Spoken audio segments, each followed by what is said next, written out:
Hello বন্ধুরা, কেমন আছেন সবাই? আশা করি সবাই ভালো আছেন। বন্ধুরা, আমাদের এই গল্পগুলো যদি ভালো লাগে অবশ্যই লাইক করবেন, কমেন্টস করবেন। আর চ্যানেলে যদি নতুন হয়ে থাকেন অবশ্যই সাবস্ক্রাইব করে পাশে থাকা বেল আইকনটি প্রেস করে রাখবেন, যাতে নতুন নতুন ভিডিও আপলোড করার সাথে সাথে আপনার নোটিফিকেশনে চলে যায়। পিচঢালা রাস্তায় দৃষ্টিবন্দি দিহানের ল্যাম্পপোস্টের আলো এসে রাস্তায় প্রতিফলিত হওয়ার দরুন রাস্তাটাও বালিকণার ন্যায় চিকচিক করছে। বৃষ্টি যেহেতু হয়েছে তাই সম্পূর্ণ পানি এখনও শুষে নেয়নি রাস্তা। কিছু জল অবশিষ্ট থাকার কারণে কাছের মতো মনে হচ্ছে রাস্তাটা।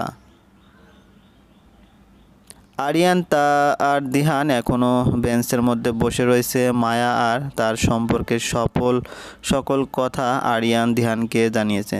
এক্ষেত্রে দিহান একটা টু শব্দ করি, চুপচাপ শুধু কথা শুনে গিয়েছে। বারবার উচ্চ শব্দে ত্যাগ করার নিঃশ্বাস জানান দিচ্ছে দিহানের বুকের সীমাহীন কষ্টগুলো। দীর্ঘশ্বাস মানবদেহের ভিতরে প্রবেশ করার সময় যতটুকু সময় নেয় দেহ থেকে নির্গমনে ততটুকু বিলম্ব করে না। যদি এ পৃথিবীতে দীর্ঘশ্বাস পরিমাপ করার কোনো যন্ত্র থাকতো তাহলে বায়ুতে দীর্ঘশ্বাস মিশ্রিত কার্বন ডাইঅক্সাইডের থেকে বেশি আর কিছুর পরিমাণ হতো না। হাতে থাকা রোলাক্স ওয়াচটা খুলে রাস্তার দিকে ছুঁড়ে মারল দিহান। রাস্তার পড়ার সাথে সাথে একটা গাড়ির নিচে পিষ্ট হয়ে গেল। জানো ডাক্তার সাহেব, সময়টা বড্ড বেশি খারাপ যাচ্ছে, তাই ঘড়ি রেখে কী করব বলো? এর জন্য ফেলে দিলাম। ভাই, আমার যা বলার তা আমি বলে দিয়েছি। এতে যদি আপনি মায়াকে মেনে নিতে না পারেন তাহলে ওর দায়িত্ব আমি নেব। কোন মুখে কথা তুমি বলো আরিয়ান? আদৌ কি লজ্জা নামক কোনো বস্তু আছে তোমার ভিতরে? সে যাই বলেন ভাই, কিন্তু মায়া আমার ভালোবাসা ছিল, আছে, থাকবে। আরিয়ানের দৃঢ়কণ্ঠে বলা এই কথাগুলো শুনে পা দিয়ে একটা আঘাত করলো মাটিতে দিহান। দাঁতে দাঁত চেপে বলল,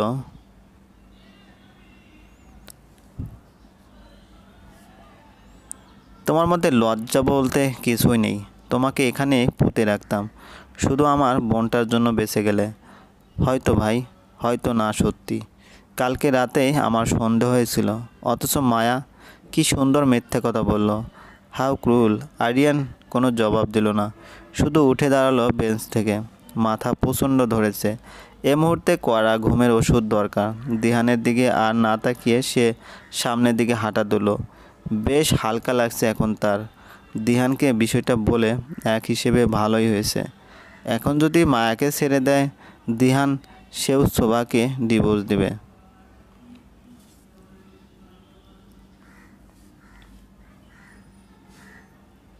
যদি শেষমেশ মায়াকে পাওয়া যায় এতে, তাহলে বলে লাভই হয়েছে ক্ষতি হওয়া থেকে।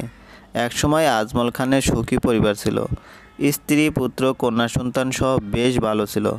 বড় ছেলের নাম সবুজ, বড় মেয়ের নাম মায়া আর ছোট মেয়ের নাম ওয়াফা। সবুজ বিবাহিত ছিল এবং বেশ সুখী পরিবার ছিল তার। কিন্তু হঠাৎ এক ধমকা হাওয়ায় সব নষ্ট হয়ে গেছে।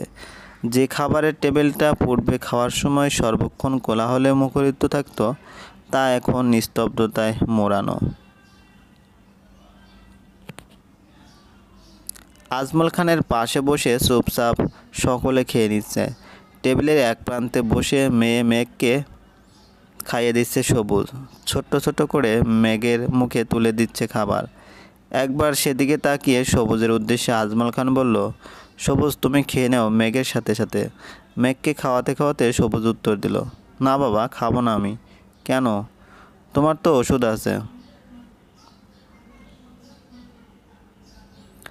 আছে, কিন্তু যার বোন আইসিইউতে জন্ম মৃত্যু নিয়ে লড়ছে, ভাই হিসেবে অবশ্যই মুখরোচক খাবারগুলো মুখে জুটবে না।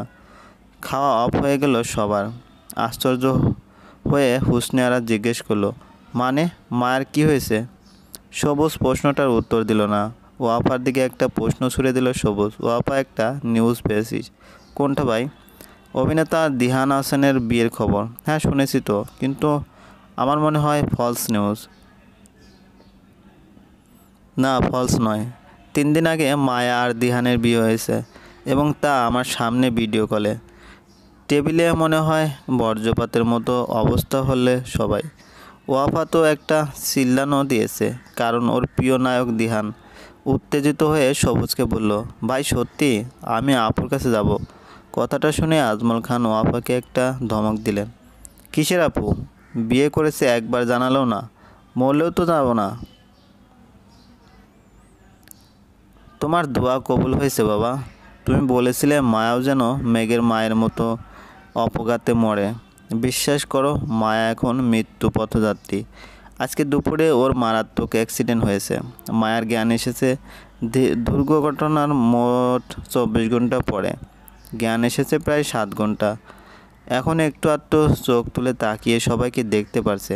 আইসিইউ থেকে শিফট করা হয়েছে, বেশ আশঙ্কামুক্ত এখন। মায়ের জ্ঞান ফেরার পরবর্তী সময় থেকে ওকে এক দণ্ডও ছাড়েনি দিহান। মেয়েটার উপর রাগ আছে, আবার ভালোবাসাও আসে। এই ভালোবাসার জন্য রাগ দেখাতে পারে না। দিহানকে দেখে বেশ অবাক লাগলো আরিয়ানের। সব জানার পর কিভাবে শান্ত। মায়ার পরিবারের সবাই এসেছে সেই রাতে, এমনকি তার বাবাও। হাজার হোক বাবা তো। মেয়েকে দেখে বেশ ভেঙে পড়েছে ভদ্রলোক। মায়ের মাথায় হাত বুলিয়ে দিচ্ছে দিহান। ঠিকমতো ঘুম না হওয়ার কারণে চোখ মুখ বিধ্বস্ত তার। একটু মুখ নামিয়ে মায়ার শুষ্ক অধরে চুম্বন প্রদান করলো দিহান, আলতো করে, এমনভাবে যেন তার শরীরের সব বিষকে টোকা মেয়ে ফেলে দিল। ফোনের রিংটোন বেজে উঠলে তা রিসিভ করে বাইরে চলে গেল।